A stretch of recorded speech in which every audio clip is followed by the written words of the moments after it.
Hello everyone. तो कैसे हैं आप सब। आज की इस वीडियो में बात करने वाले हैं क्लास 11th फिजिकल एजुकेशन के फर्स्ट चैप्टर की, जिसका नाम है शारीरिक शिक्षा में बदलती प्रवृत्तियां और कैरियर। इसको हम एक ही बारी में खत्म कर लेंगे, यानी कि वन शॉट में खत्म कर लेंगे। स्टार्टिंग के चैप्टर को स्टार्ट करो और एंड में आपका चैप्टर खल्लास। और ऐसा समझाऊंगा आपको पूरे यूट्यूब पे किसी ने नहीं समझाया होगा। और दूसरी बात, इस फिजिकल एजुकेशन के जो इंपॉर्टेंट क्वेश्चन है वो ऑलरेडी मैंने करा रखे हैं। जो 5 साल में आपके जितने भी आ रखे हैं ना फिजिकल एजुकेशन में, आपके इंपॉर्टेंट क्वेश्चन मैंने सब इस वीडियो में इंक्लूड कर लिए हैं। पूरे 10 के 10 चैप्टर मैंने इस वीडियो में करा रखे हैं, ठीक है। तो लगभग 3 घंटे की वीडियो होगी, तो आप उसको ध्यान से देख लेना। इससे बाहर क्वेश्चन नहीं आने वाला है। इसका लिंक डिस्क्रिप्शन बॉक्स में आपको मिल जाएगा, तो ध्यान से देख लेना। आप मुझे इंस्टाग्राम पर फॉलो कर सकते हैं, यूजर नेम आपके सामने। आपकी कुछ भी पर्सनल क्वेरी तो आप मेरे से पूछ सकते हैं।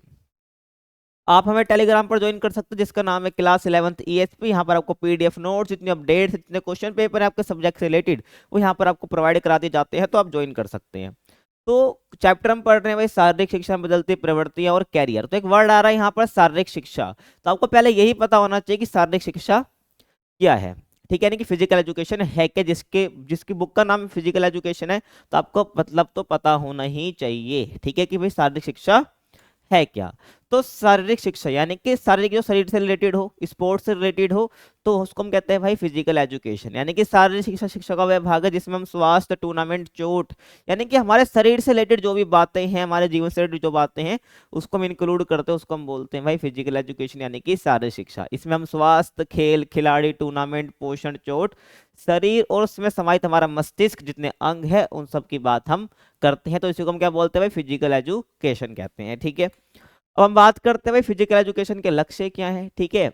मतलब कि जिसको हम पढ़ रहे हैं, तो इसका कुछ गोल भी है, ठीक है। इसका गोल क्या है भाई, व्यक्ति का सर्वांगीण विकास करना, यानी कि एक व्यक्ति का ओवरऑल डेवलपमेंट करना। ओवरऑल डेवलपमेंट का मतलब, यानी कि सर्वांगीण विकास का मतलब होता है एक व्यक्ति का पूरी तरीके से विकास करना, यानी कि शारीरिक रूप से, उसका मानसिक रूप से और भावनात्मक रूप से, ठीक है ना। तो ओवरऑल डेवलपमेंट उसको जब हम कहेंगे, जब उसका तीनों ही रूप से क्या हो जाएगा, विकास हो जाएगा, तो उसका लक्ष्य क्या है, सर्वांगीण विकास का, ठीक है। समझ आ गया।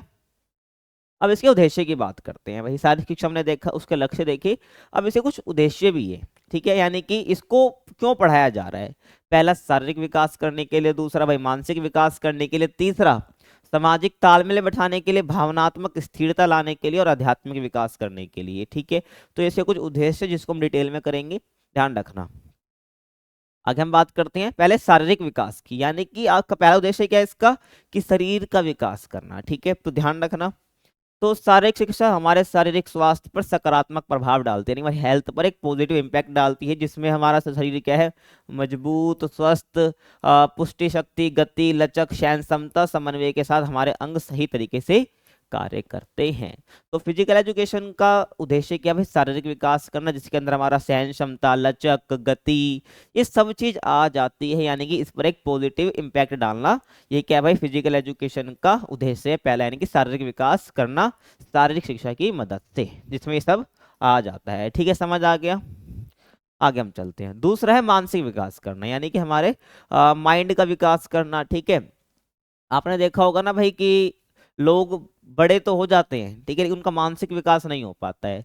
तो शारीरिक शिक्षा का उद्देश्य यही है कि उसका मानसिक विकास कर सके, ठीक है, एक व्यक्ति का। तो यहाँ पर आप बता सकते हो शारीरिक शिक्षा से हमारा ध्यान, सतर्कता और योजना बनाने की क्षमता बढ़ती है, ठीक है।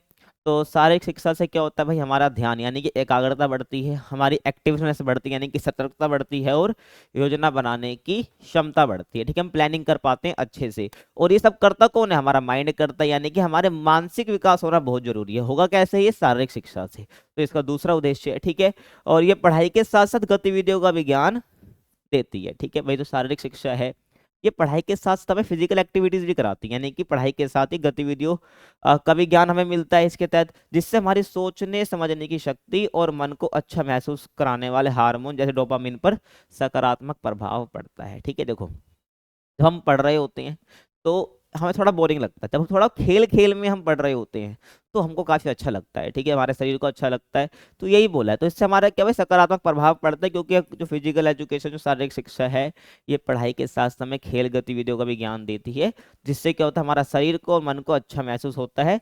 तो जैसे जो हमारा डोपामिन होता है, ठीक है, जो हार्मोन जिससे हमारे हमको अच्छा महसूस होता है, उस पर एक सकारात्मक प्रभाव पड़ता है, ठीक है, किससे, शारीरिक शिक्षा से। तो इसका दूसरा उद्देश्य हो जाएगा मानसिक विकास। समझ आ गया भाई, आगे चलते हैं।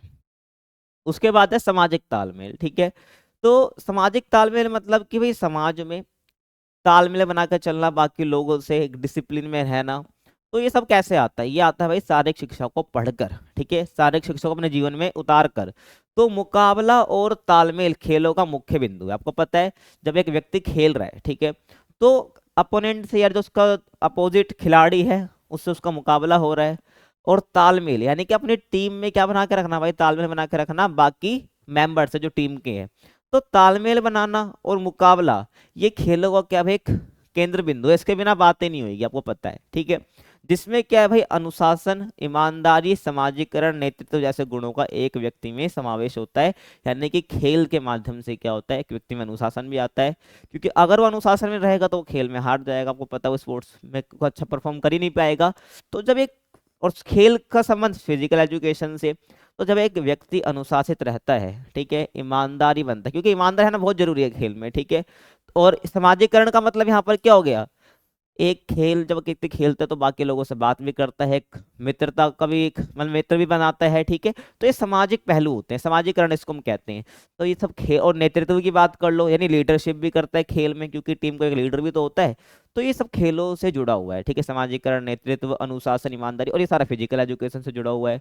तो फिजिकल एजुकेशन क्या करते हैं भाई? सामाजिक तालमेल बढ़ाती है। ठीक है, जब एक व्यक्ति ये सब सीखता है ना खेलों के माध्यम से, तो कहीं ना कहीं वो क्या कर रहा है? एक समाजीकरण उसका हो रहा है। ठीक है, क्या हो रहा है भाई? समाजीकरण उसका हो रहा है। ठीक है भाई, जब समाजीकरण उसका हो रहा है तो सामाजिक तालमेल वो अच्छे से बना पाएगा। समझ आ गया? तो ध्यान रखना। आगे हम चले, भावनात्मक स्थिरता, यानी कि हमारा जो इमोशंस है उसमें स्टेबिलिटी लाना, उसमें स्थिरता लाना।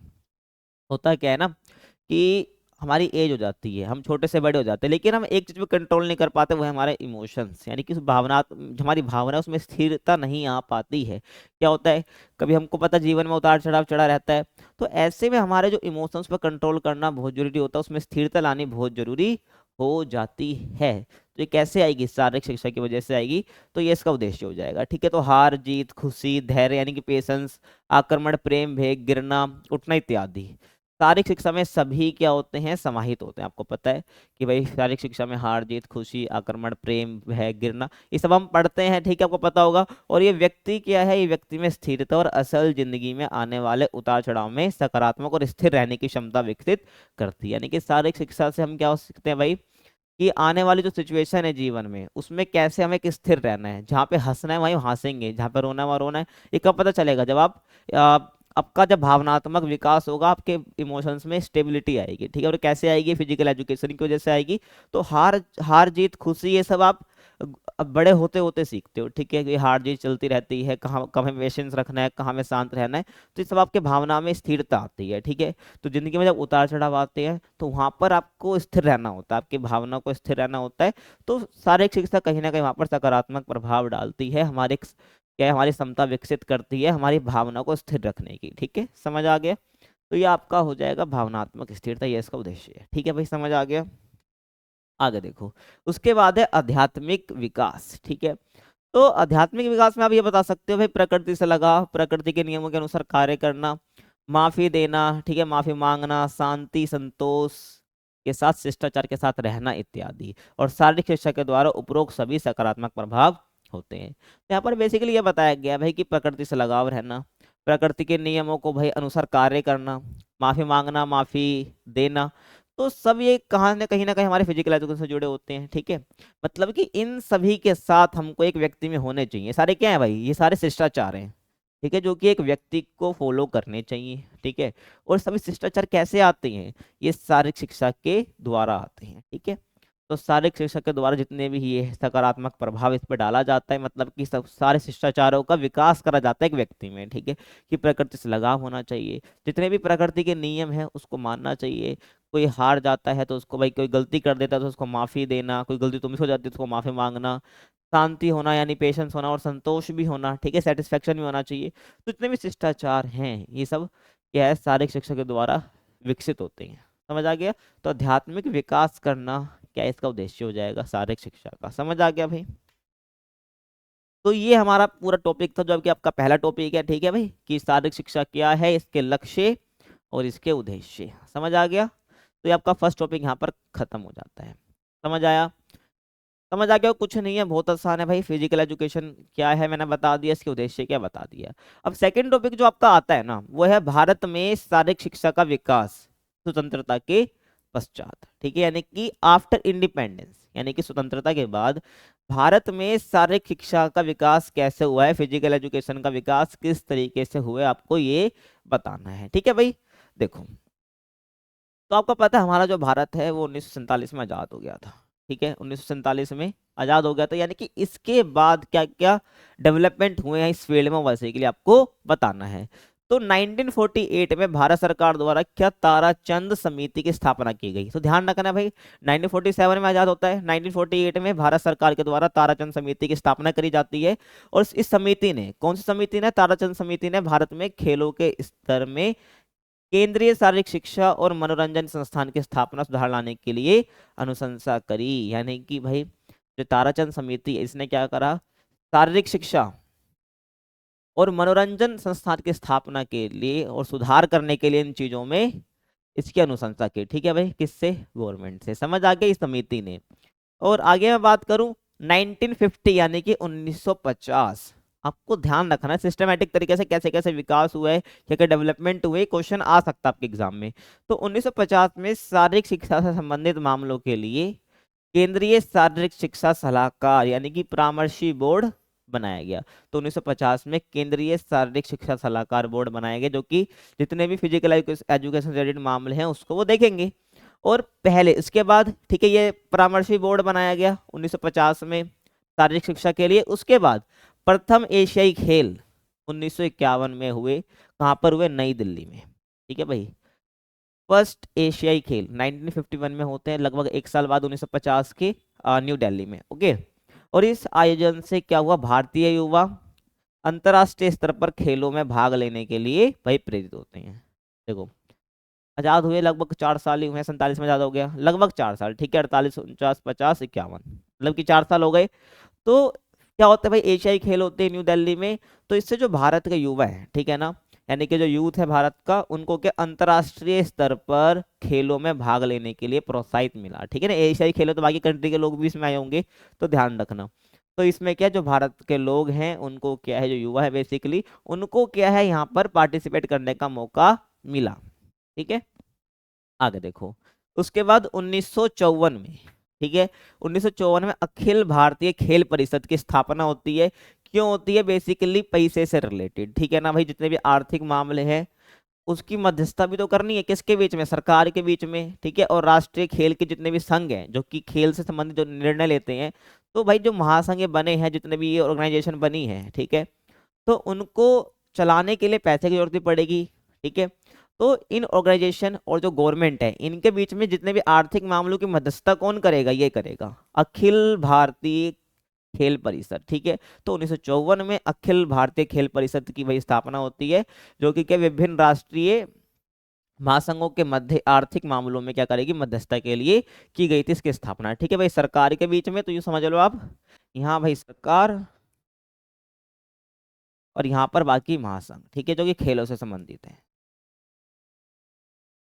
आपका महासंघ। ठीक है भाई, ये आपका हो जाएगा। और यहाँ पर आपका क्या रहेगा भाई, यहाँ पर आपका अखिल भारतीय परिषद।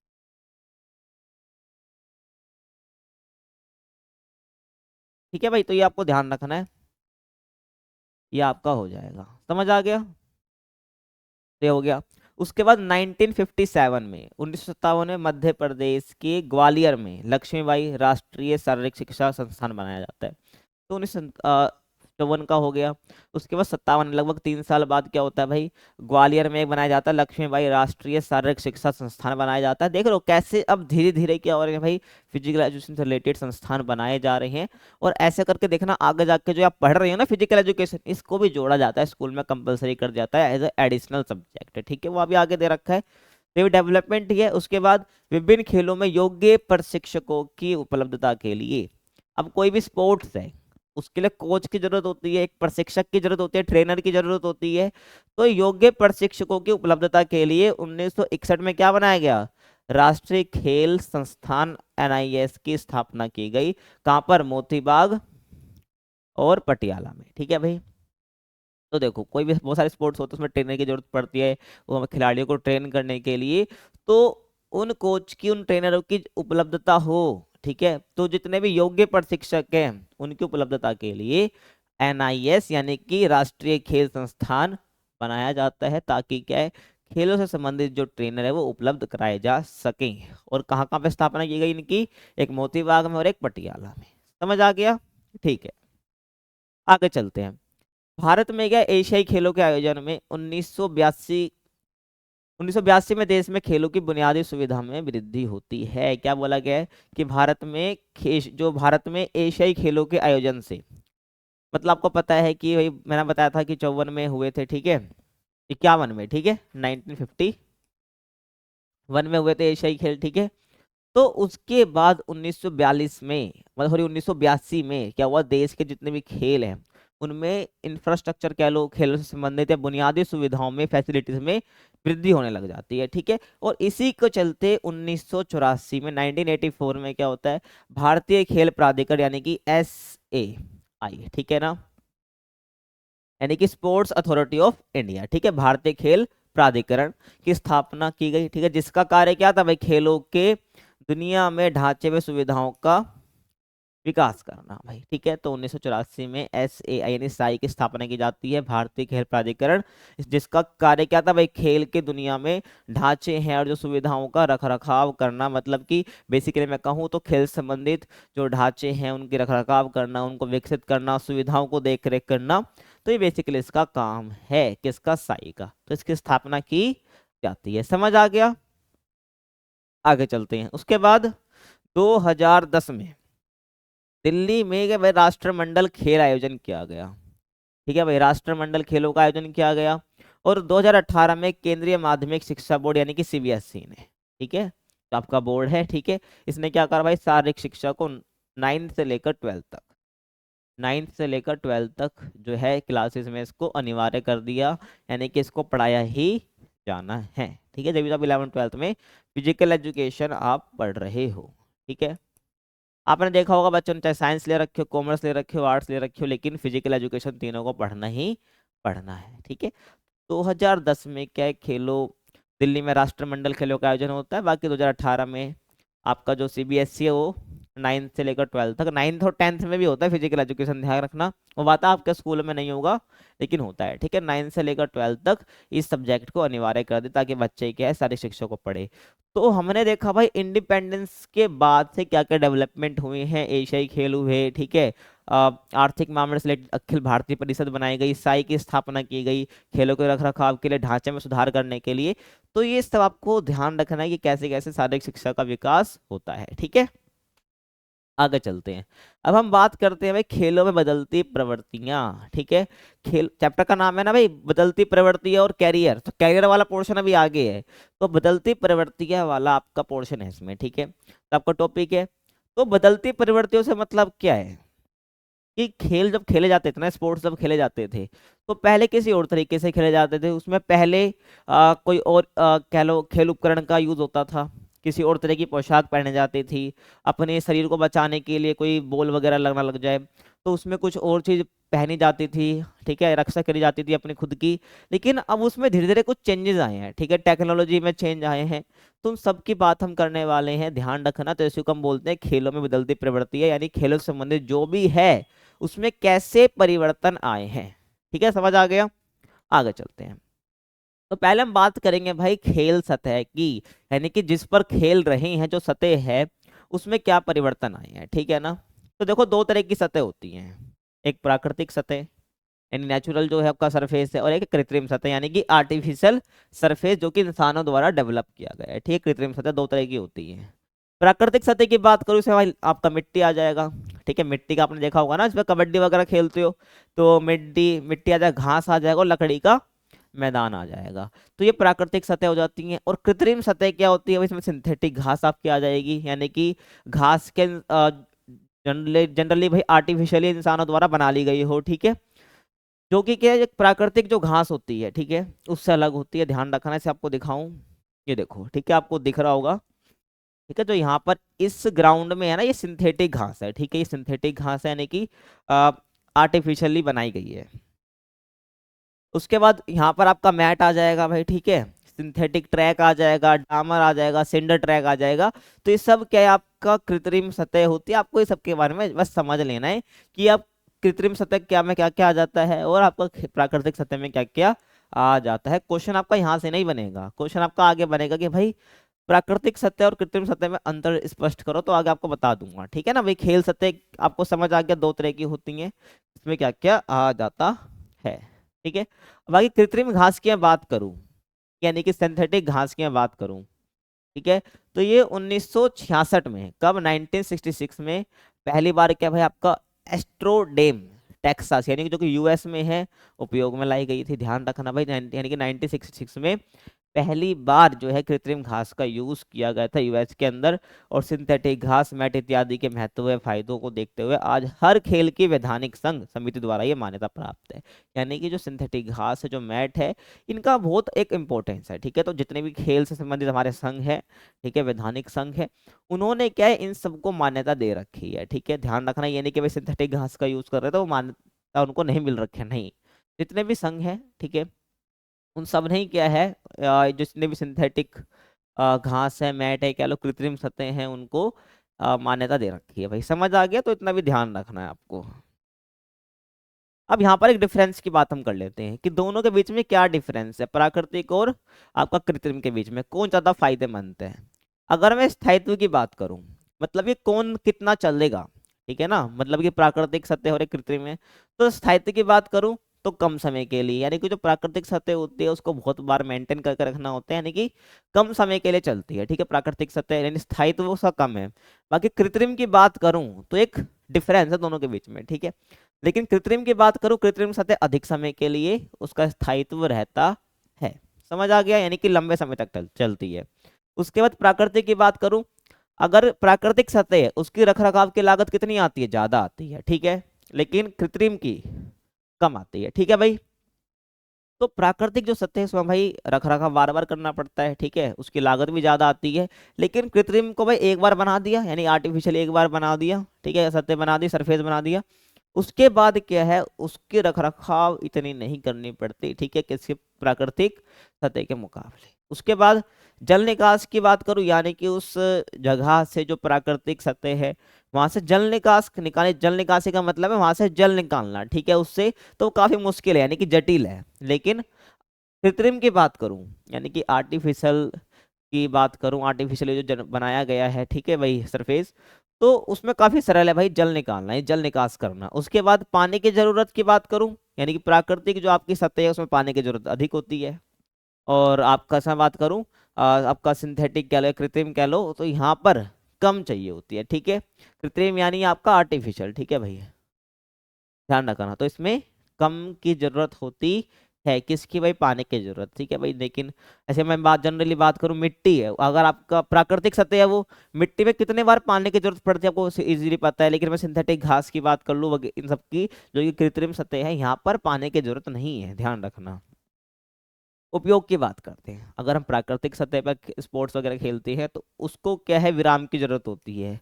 उसको कॉन्टिन्यूसली यूज में लेके आएंगे, लगातार यूज में लेके आएंगे, तो मतलब लगातार यूज में ला ही नहीं सकते वरना वो बेकार ही हो जाएगी, तो उसको विराम की जरूरत है, मतलब रुक रुक के, गैप दे दे के उसमें खेलने जरूरी है, मतलब खेलना पड़ेगा, ठीक है, लगातार नहीं खेल सकते। लेकिन कृत्रिम सतह की बात करूँ तो उसमें लगातार खेल सकते हैं, ठीक है, इसमें हम क्या कर सकते हैं भाई, लगातार खेल सकते हैं। उसके बाद बरसात का प्रभाव की बात करूं, किसमें, प्राकृतिक सतह में, इसमें अधिक होता है, ठीक है, कि जो प्राकृतिक सतह आपकी कीचड़ बन सकती है, ठीक है, कीटनाशक दवाइयों का प्रयोग यहाँ पर बेसिकली किया जाता है। लेकिन मैं बात करूं कृत्रिम की, तो यहाँ पर कोई विपरीत प्रभाव नहीं पड़ता। अगर हम मतलब आर्टिफिशियली जो बनाया गया है, ठीक है, सतह, उसको अगर हम यूज करते हैं तो इसका कोई भी नेगेटिव इम्पैक्ट नहीं पड़ता, इसका कोई विपरीत प्रभाव नहीं पड़ता है, जैसे कि यहाँ पर पड़ा है ना विपरीत प्रभाव प्राकृतिक का, कि जो सरफेस है, जो सतह है, वो कीचड़ बन गया बारिश होने पर। लेकिन बरसात का प्रभाव ऐसे, यानी जो कृत्रिम है उस पर कुछ नहीं पड़ता है। समझ आ गया। और यहाँ पर कीटनाशक दवाइयों का प्रयोग भी नहीं होता है, ध्यान रखना, कृत्रिम सतह पर। तो ये क्या है आपका एक प्राकृतिक और कृत्रिम का, कृत्रिम सतह का एक क्या है डिफरेंस है, की डिफरेंस मैंने बता दी है, कौन ज्यादा फायदेमंद है कौन नहीं है, तो एग्जाम में ये आने के चांस है। बाकी क्या आएगा एग्जाम में क्या नहीं आएगा वो मैंने 3 घंटे की वीडियो बना रखी, ब्रह्मास्त्र वीडियो, उसको एक बार ध्यान से देख लिया ना आपने, आपके मजे ही मजे हैं, ध्यान रखना ठीक है भाई, ध्यान से देखना उसको। अब आगे देखो, अभी हमारा वही चल रहा है भाई, बदलती प्रवृत्ति और कैरियर, ध्यान रखना। तो अभी हम उसी की बात कर रहे हैं। तो अब दूसरी चीज आ जाती है, हमने भी सतह की बात करी है ठीक है, खेल सतह की। अब हम बात करेंगे पहनने योग्य पोशाक, ठीक है, खेल में पहनने योग्य पोशाक और उपकरण, इनकी हम बात करेंगे। यानी कि आप पोशाक पहनते हो ठीक है खेलते समय, ये कुछ कपड़े तो पहनते होगे, और उसके बाद कौन कौन से उपकरण यूज करते हैं, तो इसमें किस प्रकार से चेंजेस आए हैं, ठीक है ना, इसकी हम बात हम करने वाले हैं। देखो, खेल में क्या भाई, सही पोशाक और उपकरण का उपयोग करना सुरक्षा और प्रदर्शन दोनों को बेहतर बनाने में महत्वपूर्ण भूमिका निभाता है। मतलब कि भाई जब सही कपड़े आप पहनोगे अपने खेल के अकॉर्डिंग, ठीक है, और सही उपकरण का यूज करोगे, तो ये आपकी सुरक्षा करने में भी और प्रदर्शन को बेटर करने में काफी इंपॉर्टेंट रोल प्ले करता है, ठीक है। और हर खेल की अपनी विशेष आवश्यकताएं होती है, मतलब कि हर खेल के अपनी आवश्यकता होती है किस प्रकार के कपड़े पहने, लूज टाइट वगैरह, ठीक है, मतलब, और उसकी आवश्यकता होती है किस उपकरण की जरूरत होती है। समझ आ गया। और उसी के अनुसार भाई पोशाक और उपकरण भी तैयार किए जाते हैं। आपको पता होगा भाई, जैसे क्रिकेट की बात करते हैं, हमें देखा होगा आजकल के बच्चे में क्रिकेट किट को लेकर काफी थोड़ा क्रेज रहता है कि भाई क्रिकेट किट पहन के हम क्रिकेट खेलेंगे। तो उसमें क्या है, वो पूरी क्रिकेट किट मंगाते हैं ताकि वो उपकरण उसी के लिए बनाएंगे क्रिकेट खेलने के लिए, ठीक है, ध्यान रखना। तो यहाँ पर मैं आपको ये बता रहा हूँ कि जो उपकरण जो पोशाक बनाई जाती है वो खेल के अनुसार ही तैयार किए जाते हैं, ठीक है, ऐसे नहीं बना दिया कुछ भी, ध्यान रखना। तो पहले हम बात करते हैं जूते और प्रदर्शन की, ठीक है ना। जैसे कि इससे पहले हम यहाँ पर बात करते हैं आपका इसके, ठीक है, खेल पोशाक और उपकरण, ठीक है भाई। तो आपका पोशाक में क्या आ जाता है, देखो अभी हम बात करेंगे भाई जूते को लेकर, पोशाक को लेकर बात करेंगे, क्योंकि हमारा वो की डिफरेंस बनाता है, ठीक है भाई, क्यों जरूरी होते हैं भाई जूते, क्यों खेल के लिए अलग अलग चाहिए होते हैं।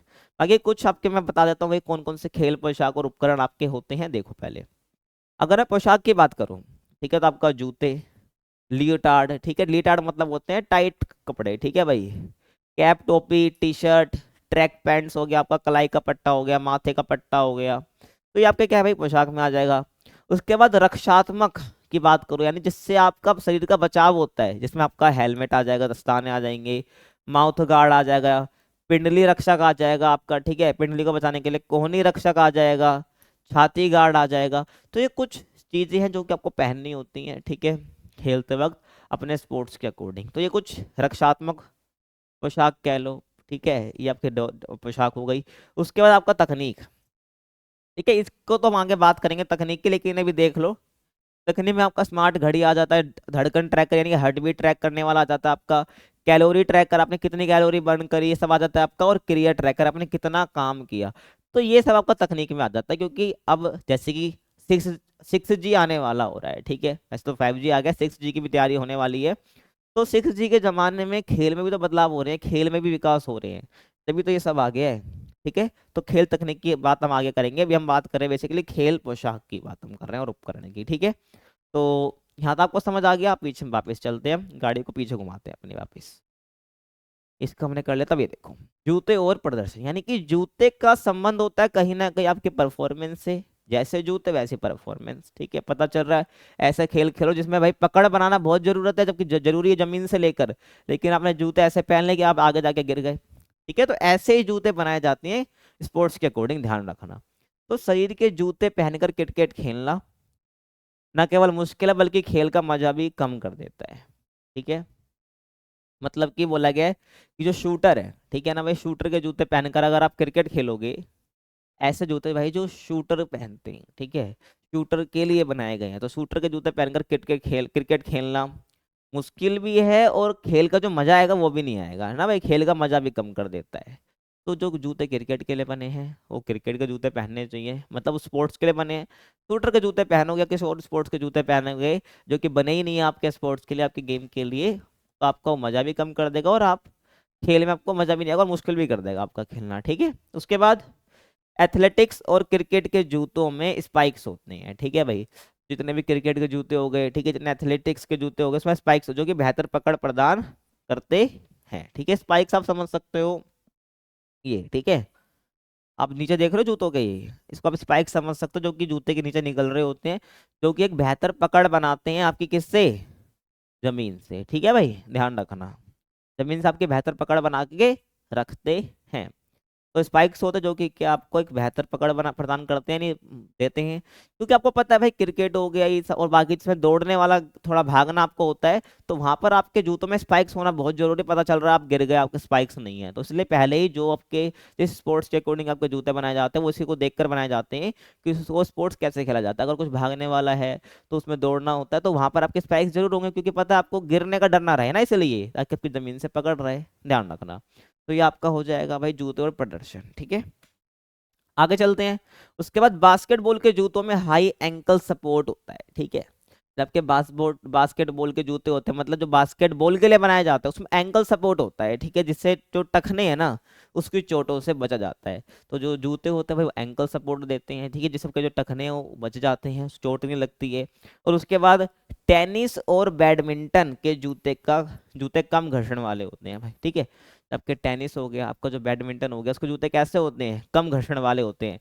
मतलब कि उसमें इतना घर्षण नहीं होता, वो इतनी ज्यादा पकड़ बनाने के लिए नहीं होते, क्योंकि आपको पता है भाई टेनिस और बैडमिंटन में आपको फटाफट मूवमेंट करनी होती है, फटाफट कैसे चिड़िया को फटाफट ऐसे मारना होता है, आपको पता है। तो उसमें बैडमिंटन और टेनिस में मूवमेंट बहुत ज्यादा ज्यादा चाहिए, तो उसमें आपको जो फ्रिक्शन है ना जमीन से, जो घर्षण है वो बहुत कम कर देते हैं, ठीक है भाई। घर्षण होता है क्या है?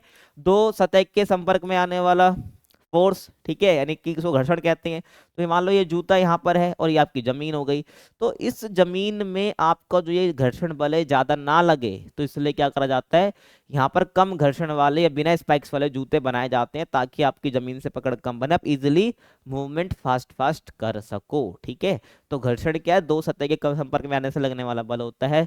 जितना ज्यादा होगा, जितना खुरदरा जिसकी सतह होगी, उतना ज्यादा घर्षण लगता है, फ्रिक्शन लगता है, ठीक है, घर्षण को फ्रिक्शन कहते हैं। और जितना आपका खुरदरा कम होगा, जितना प्लेन आपकी सरफेस होगी, उतना ही घर्षण आपका कम होता है। तो जूते अगर आप प्लेन बनाओगे, स्पाइक्स नहीं दोगे, तो वहां पर आपका क्या होगा, आप बहुत जल्दी जल्दी भाग पाओगे, लेकिन इनसे गिरने का डर भी रहता है, ध्यान रखना भाई, ठीक है।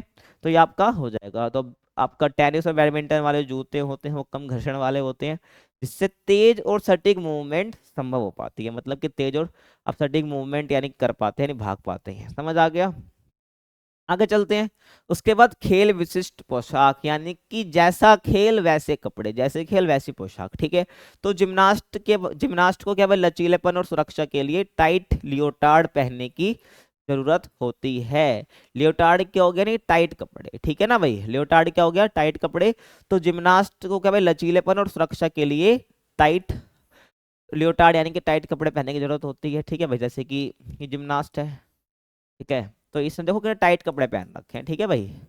तो जो जिम्नास्ट होता है उसको लियोटार्ड पहनने की जरूरत होती है, यानी कि टाइट कपड़े पहनने की जरूरत होती है। और बास्केटबॉल खिलाड़ियों के लिए ढीली पोशाक जरूरी होती है। जिम्नास्ट के लिए टाइट लियोटार्ड चाहिए होता है, बास्केटबॉल के लिए ढीली पोशाक चाहिए होती है, जो कि बेहतर मूवमेंट सुनिश्चित करे। भाई बास्केटबॉल में मूवमेंट उसको बहुत ज्यादा ज्यादा जल्दी जल्दी करनी होती है, ठीक है, अगर गोल करना है तो ऐसे में उसके जो कपड़े ढीले होने चाहिए, टाइट नहीं होने चाहिए, ताकि वो थोड़ा मूवमेंट अच्छे से कर पाए, समझ आ गया। तो पोशाक भी कैसे खेल विशिष्ट होती है, यानी खेल के लिए, जैसे खेल खेल मतलब जो जैसा स्पोर्ट्स वैसी पोशाक बनाई जाती है भाई, समझ आ गया। आगे चलते हैं। उसके बाद है कपड़ों का विकास। भाई कपड़ों का विकास कैसे किया गया है टाइम टू टाइम, यानी बदलती प्रवृत्तियां पोशाक को लेकर। तो आपका समझ लो, मतलब प्रवृत्तियां मतलब होता है ट्रेंड, ठीक है ना, ध्यान रखना। तो समय के साथ खेल पोशाक के लिए उपयोग किए जाने वाला जो कपड़ा है ना उसमें चेंजेस आए हैं, ठीक है, बदलाव आया है। जैसे कि बांस यानी कि बैम्बू, कपास, ऊन जैसे जो पारंपरिक कपड़े हैं, मतलब कि जो कि पहले से यूज करे जा रहे हैं। पारंपरिक मतलब क्या होता है, जो कि पहले से यूज करते आ रहे हैं। तो बांस, कपास और ऊन जैसे जो पारंपरिक कपड़े हैं ना, जो कि पहले से यूज होते आ रहे थे, इनकी जगह आज के टाइम पे नायलॉन, पॉलिएस्टर, टेंसल और ड्राई फिट जैसे जो आधुनिक कपड़े हैं ना भाई, उनको इस्तेमाल में लिया जा रहा है। उन्होंने यूज मतलब कि पुराने जो पारंपरिक कपड़े थे उनकी जगह ले ली है, समझ आ रहा है भाई। तो ये कपड़ों का विकास है, किस प्रकार से किस तरह के कपड़े यूज होते थे किन चीजों के, लेकिन आज किस तरह के कपड़े यूज हो रहे हैं, ठीक है। आगे हम बात करते हैं।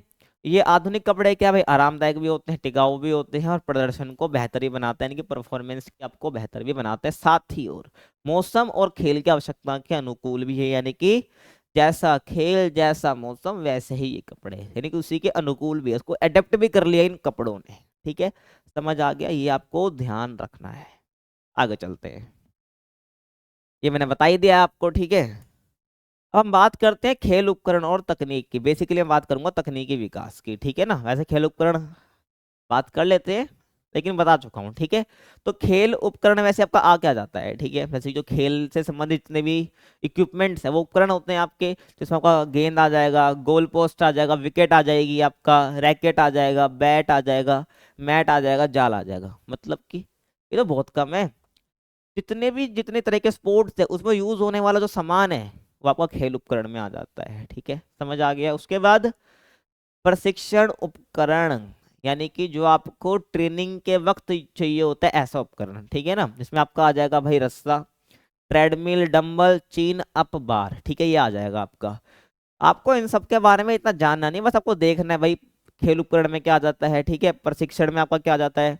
उसके बाद आपका खिलाड़ी उपकरण, मतलब कि तो खेल उपकरण हो गए क्योंकि खिलाड़ी से संबंधित है, जो कि खिलाड़ी पहनता है, ठीक है, वैसे उपकरण जैसे कि आपका जूते, हेलमेट, ये रक्षात्मक में ही पढ़ा था हमने, ध्यान रखना, रक्षात्मक उपकरण या रक्षात्मक पोशाक के अंतर्गत मैंने ये बताया था पिछले स्लाइड में, ठीक है। तो यहाँ पर आपका दस्ताने आ जाएगा, कोहनी रक्षक, छाती रक्षक और घुटना रक्षक यानी कि छाती गार्ड। तो ये आपका खिलाड़ी उपकरण में आ जाएगा, ऐसे उपकरण जो कि खिलाड़ी यूज करते हैं, ठीक है, जो एथलीट होते हैं वो यूज करते हैं। समझ आ गया, ये आपको ध्यान रखना है। आगे चलते हैं। तो खेल में भाग लेने के लिए जो चीज़ इस्तेमाल होती है ना, जैसे उपकरण, मशीनें, कपड़े और अन्य सामान, उन्हें खेल उपकरण कहते हैं। यही तो मैंने बताया भाई, खेल में भाग लेने के लिए जिस भी चीज़ की हमें जरूरत होती है, जो भी चीज़ हमें चाहिए, वो सारे खेल उपकरण होते हैं। जैसे मशीनें आ जाए, कपड़े आ जाए, जूते आ जाए, मतलब जो भी हैं, ठीक है ना।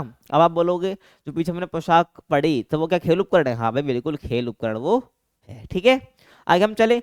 समय के साथ दर्शकों की जरूरत, ठीक है, मतलब जो ऑडियंस है उनकी जरूरत, नई तकनीकें, खेलों में सुधार, सुरक्षा और मनोरंजन के कारण ये उपकरण भी बदलते और बेहतर होते जा रहे हैं। मतलब जैसी टाइम बदल रहा है, जैसे जो ऑडियंस है उनकी नीड, उनका देखने का नजरिया, खिलाड़ियों की आवश्यकता, सब कुछ टाइम टाइम बदल रहा है, तो ऐसे उपकरण भी बदलते जा रहे हैं, सब में चेंजेस होते जा रहा है, ठीक है।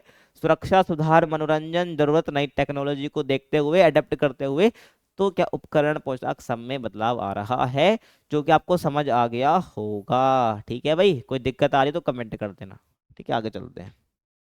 उसके बाद खेल तकनीक, मैंने बताया था ना खेल तकनीक की बात करूंगा, यानी कि जो स्पोर्ट्स टेक्नोलॉजी है उसकी हम बात कर रहे हैं, ठीक है भाई।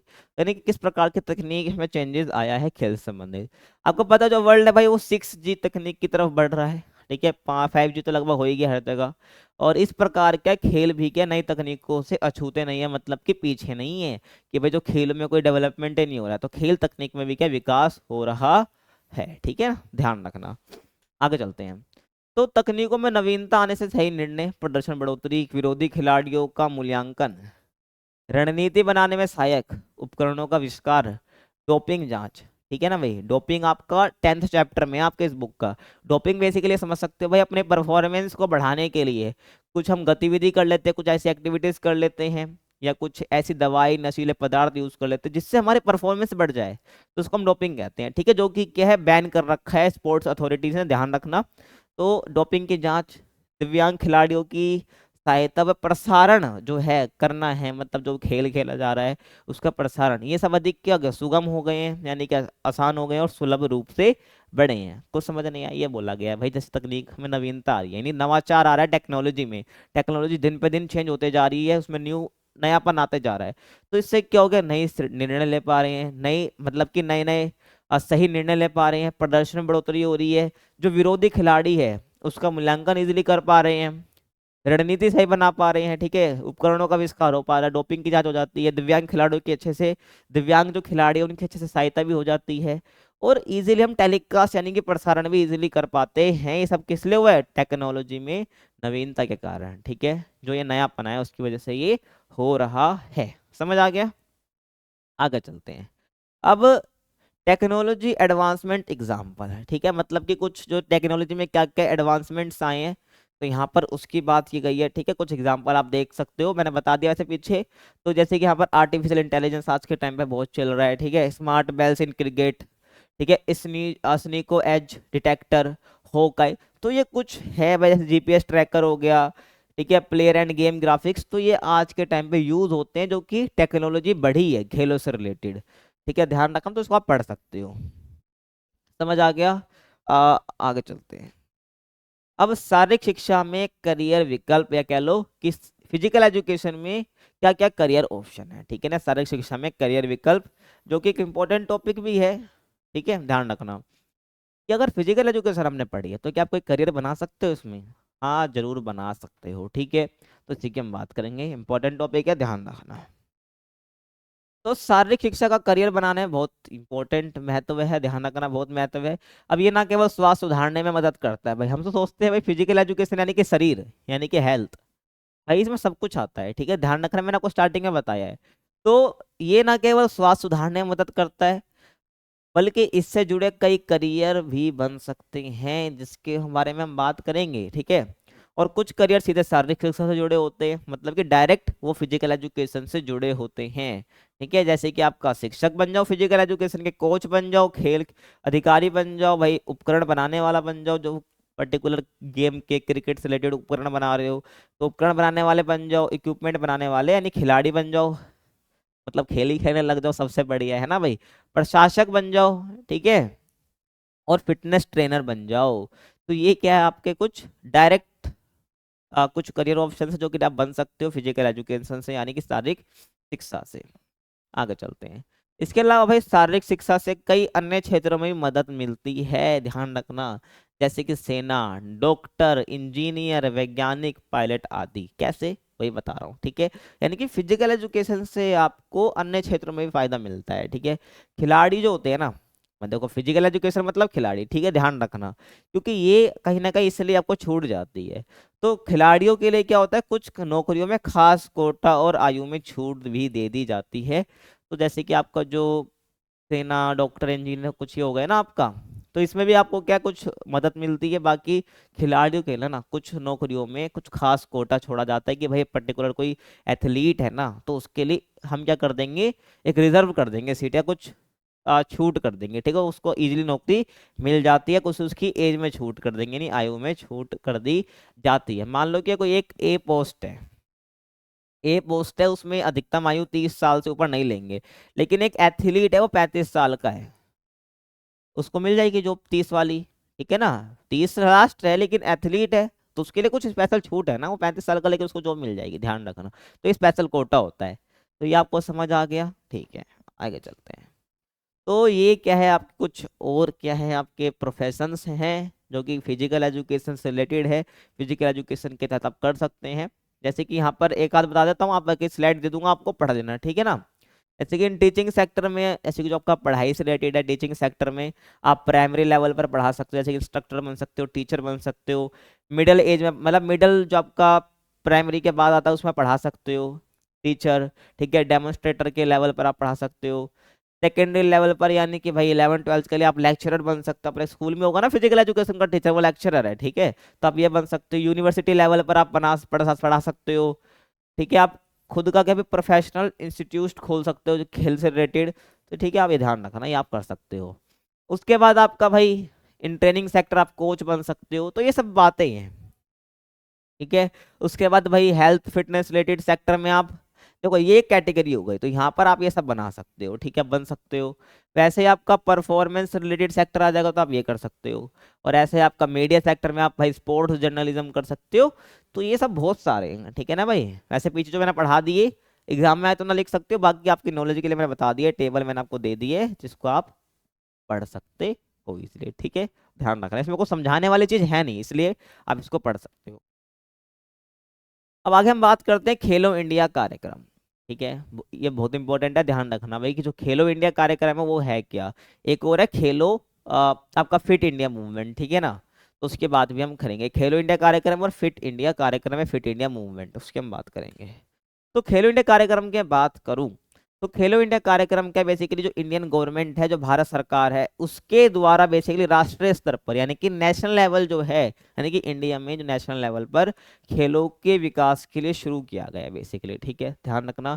तो खेलो इंडिया की जब बात आती है, आपको ध्यान रखना है हमारे नेशनल लेवल पर यानी राष्ट्रीय स्तर पर क्या करना है, खेलों का विकास करना है। ठीक है भाई, खेल के स्तर पर विकास करना है, तो इसलिए स्टार्ट किया गया है। और बेसिकली इसका पर्पस क्या लो या इसका उद्देश्य क्या लो, वो क्या है कि अधिक से अधिक जो है लोगों की भागीदारी हो, किसमें, खेलों में, और उत्कृष्टता को बढ़ावा देना यानी कि एक्सीलेंस को, है ना, किसको, एक्सीलेंस को, एक्सीलेंस को भाई बढ़ावा देना है, ध्यान रखना है। मतलब कि है उनको अपना बेहतर करना है, चाहे वो जीते ना जीते, यानी कि उत्कृष्टता को बढ़ावा देना है, खेलों में अधिक से अधिक लोगों को भागीदारी बनाना है, तो इसका ये उद्देश्य है, ध्यान रखना भाई। ठीक है, और इससे क्या 2018 में शुरू किया गया था। तो मैं बोलूँ खेलो इंडिया जो कार्यक्रम है आपका, ठीक है, तो जो खेलो इंडिया कार्यक्रम है वो कब स्टार्ट किया गया है, 2018 में स्टार्ट किया गया है। ठीक है, आगे चलते हैं। अब इसके बाद शुरुआत की बात करते हैं, पहला आयोजन कब किया इसकी बात हम कर लेते हैं।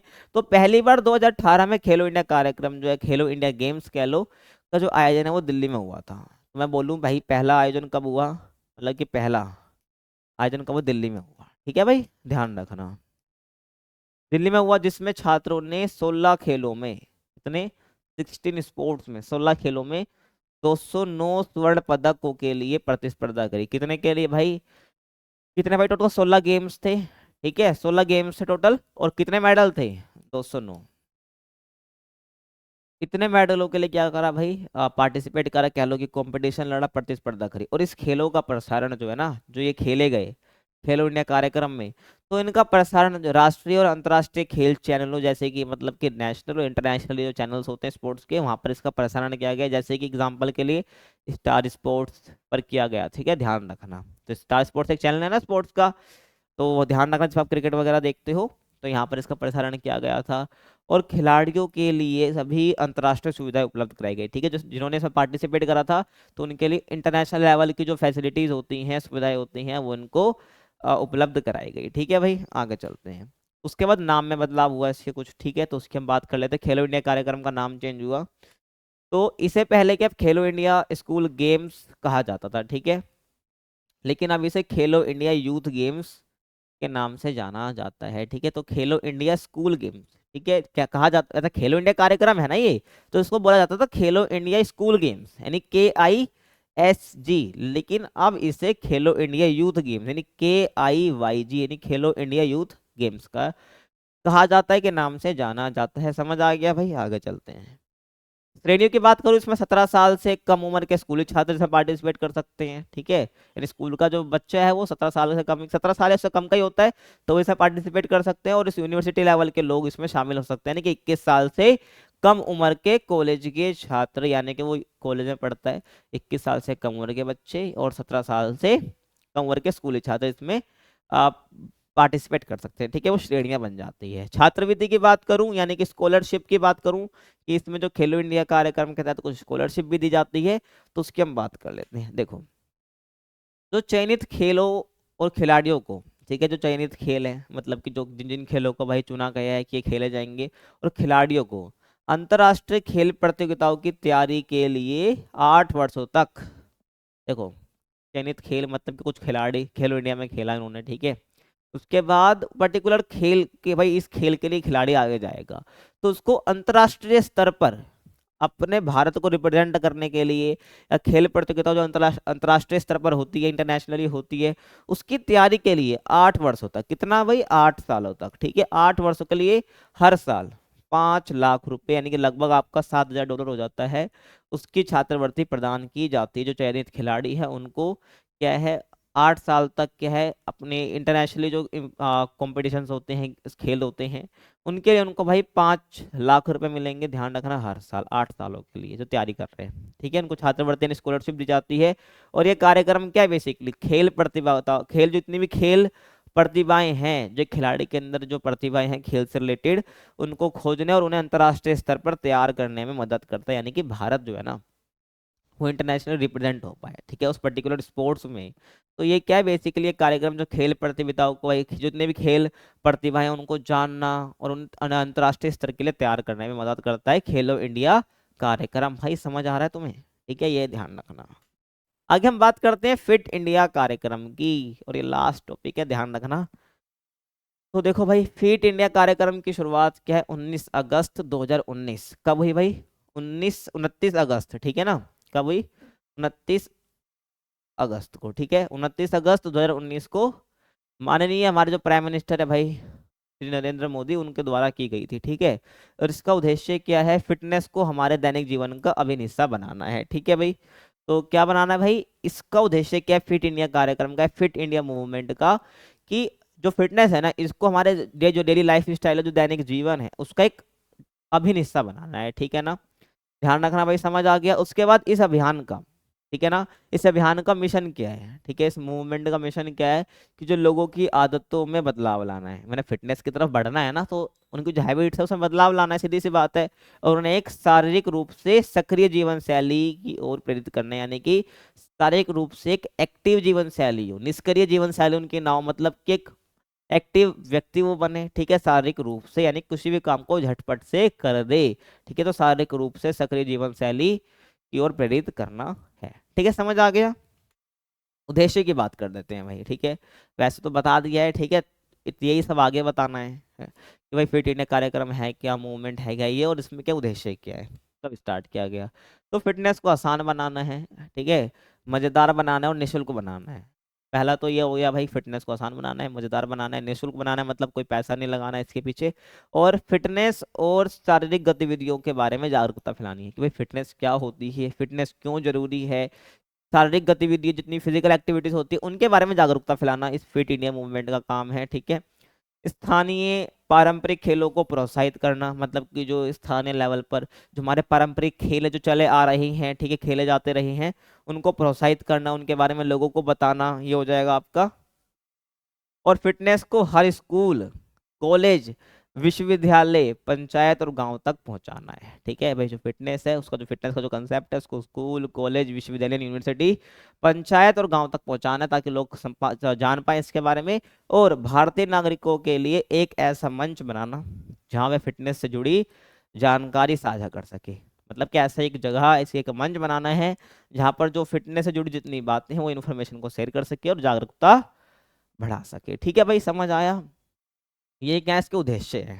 और अब चैप्टर खत्म। अब तुम्हारी स्थिति ऐसी है, ठीक है ना भाई? मजा आ गया, चैप्टर खत्म हो गया। कुछ डाउट आया ना भाई, एक प्यारा सा कमेंट छोड़ के जाना है।